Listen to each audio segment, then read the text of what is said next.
Sljedeći govornik maloljetan je otišao braniti Gospić. On je Krešimir Miletić, predsjednik je udruge za promicanje obiteljskih vrijednosti Blaženi Alojzije Stepinac i utemeljitelj pokreta Hrvatski rast, HRAST.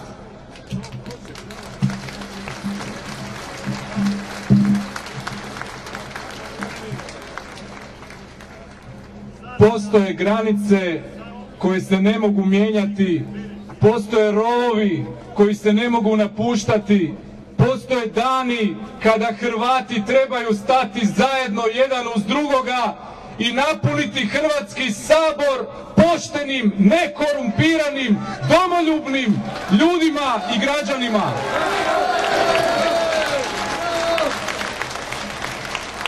Postoje dani kada treba reći dosta, dosta je arbitraža, dosta je sudova na kojima će se naše granice Republike Hrvatske mijenjati radi dogovora sa prijateljima, pahorima i ostalima. Dosta je pregovora oko onoga što se krvlju branilo.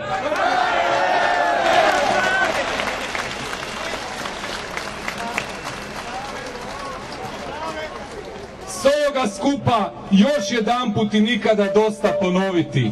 Trenutačni prekid svih pregovora s onima koji Hrvatsku ne vide kao suverenu, samostalnu Republiku Hrvatsku koja je utemeljena na Domovinskom ratu, obranom i zajedništvom hrvatskog naroda.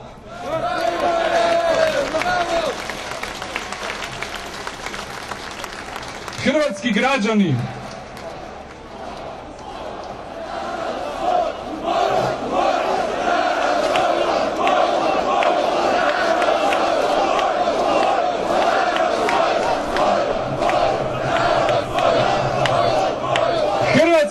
građani više neće biti amputirani iz društvenog i političkog života.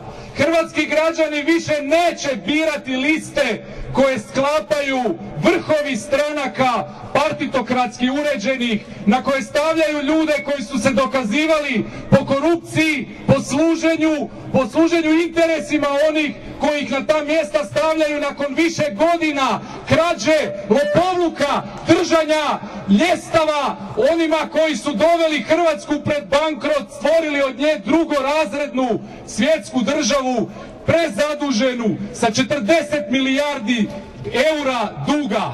Hrvatski građani više neće biti galioti koji će veslati na galijama tajkuna, koji će veslati kao robovi, kao kamatno ropstvo u želji da normalno žive, da svojim obiteljima osiguraju one uvjete na koje imaju svi ljudi na ovome svijetu. Zato, hrvatski narode, ujedinite se, ujedinimo se svi zajedno, iziđimo na parlamentarne izbore, pometimo Hrvatski sabor od onih koji ne ljube Hrvatsku, koji ne znaju braniti i štititi vrednote hrvatskog naroda koje 7 stoljeća brane naši preci. Hvaljen Isus i Marija!